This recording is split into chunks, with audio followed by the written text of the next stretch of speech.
রাহিম। ধন্যবাদ আমাদের শ্রদ্ধেয় বড় ভাই নারায়ণগঞ্জ জেলা ছাত্র দলের সাবেক নেতা নূর মোহাম্মদ হানিফ ভাইকে, মঞ্চে উপস্থিত আজকে সভার সম্মানিত সভাপতি, মঞ্চে উপস্থিত আজকে সবার সম্মানিত প্রধান অতিথি, নারায়ণগঞ্জ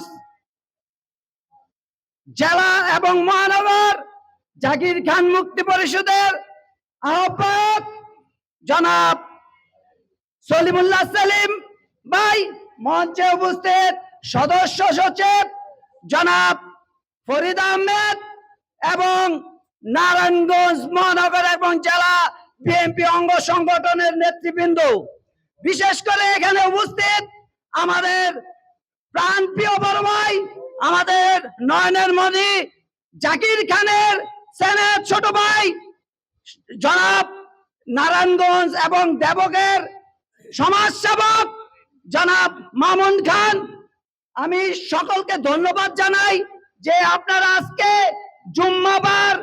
জুম্মাবারে অনেকের অনেক কাজ থাকে, সেই কাজ ফেলে আজকে এই দোয়া মাহফিলে উপস্থিত হয়েছেন।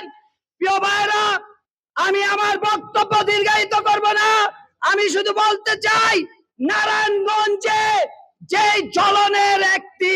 জলার একটি গান আছে, গন্ধ, মানুষ কেউ জনপ্রিয়তা দেখলে কিছু মানুষ হিংসা করে, জলে পোড়া গন্ধ পায় না, এরকম আজকে নারায়ণগঞ্জ মহানগর জেলার অনেক বিএনপি নেতা কর্মী জাকির খানকে নিয়ে জ্বলাপোড়া করছে। আপনারা জানেন জাকির খান নারায়ণগঞ্জ বিএনপির একটি শক্তি, নারায়ণগঞ্জ বিএনপির একটি অংশ।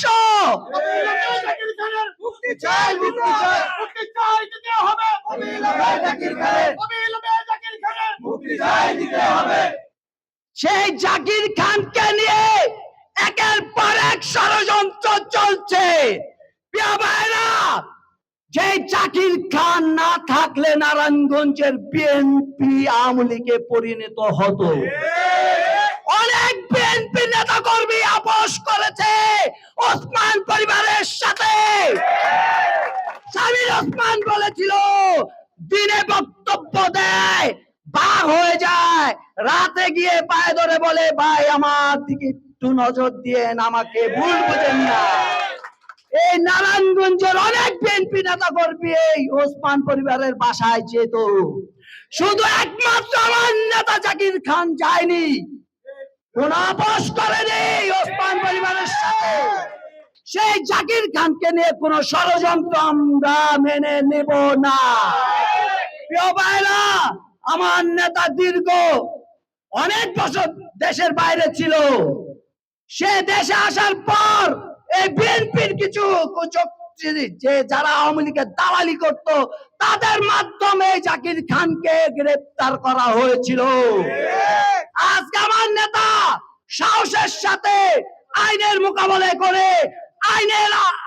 মোকাবেলা করে আবার আমাদের মাঝে ফিরে আসবে, এটা আমাদের আশা এবং আমাদের বিশ্বাস।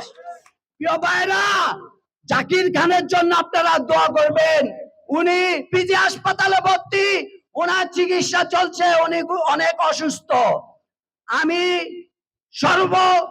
সবসময় একটা কথা বলি যে নারায়ণগঞ্জে জাকির খান এত বছর দেশের বাইরে, নারায়ণগঞ্জে ছিল না, সে কিভাবে সন্ত্রাস হয়, আমাকে বলেন। সে তো নারায়ণগঞ্জে না, সারা বাংলাদেশে 20 বছর ছিল না, সে কিভাবে সন্ত্রাস হয়? আরে যারা সন্ত্রাস 17 বছর করেছে, যারা গুম খুন করেছে, তাদের বিরুদ্ধে কোনো কথা বলেন না। বিগত আমলে পারেন নাই, এখনো বলতে আপনারা কৃপণতা করেন। যে আওয়ামী লীগ আমাদের বিএনপি নেতা কর্মীদের একের পর এক গুম করেছে, একের পর এক মিথ্যা মামলা দিয়ে আমাদের নির্যাতন করেছে। এখানে অনেক নেতা কর্মী বিএনপি আছে, অনেক নির্যাতিত হয়েছে। এখানে নির্যাতিত ছাড়া কোনো বিএনপি নেতা কর্মী আছে? আমার মনে হয় না। প্রতিটা বিএনপি নেতা কর্মী নির্যাতিত হয়েছে। এই ফ্যাসিবাদ সরকার শেখ হাসিনার এই একটি কুলঙ্গ সন্তান নারায়ণগঞ্জে ছিল। সেই গডফাদার শামীম ওসমানের নিয়ন্ত্রণে নারায়ণগঞ্জের অনেক বিএনপি নেতা কর্মী নির্যাতিত হয়েছে।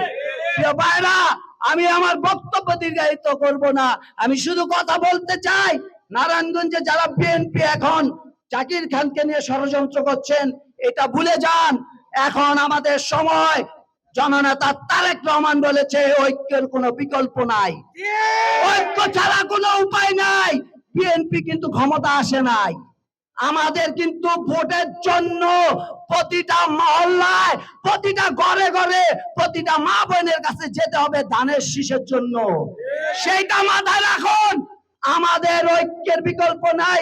হাতে হাত কাঁধে কাঁধ মিলে আমরা জাকির খান সহ নারায়ণগঞ্জের জেলা এবং মহানগর যখন তারেক রহমান যাদের দায়িত্ব দিয়েছে, জনাব তারেক রহমান যাদেরকে বিএনপি দায়িত্ব দিয়েছে, সবার সাথে আমরা হাতে হাত কাঁধে কাঁধ মিলে, আমার নেতা জাকির খান বলেছে যে জননেতা তারেক রহমান যে নির্দেশ দিয়েছে সে নির্দেশে আমাদের বাস্তবায়ন হবে। আমরা সকলের সাথে মিশে কাজ করব। আমরা আগামীতে সংসদে ৩০০ আসন নিয়ে আমরা পুনরায় আবার দেশ গঠন করব জনাব তারেক রহমানের নেতৃত্বে। আমি আমার বক্তব্য এখানেই শেষ করব। আমি সকলকে ধন্যবাদ জানিয়ে আমার বক্তব্য দীর্ঘায়িত করলাম না, এই বলে আমার বক্তব্য শেষ করলাম। খোদা হাফেজ। বাংলাদেশ জিন্দাবাদ, বাংলাদেশ জাতীয়তাবাদী স্বেচ্ছাসেবক দল জিন্দাবাদ।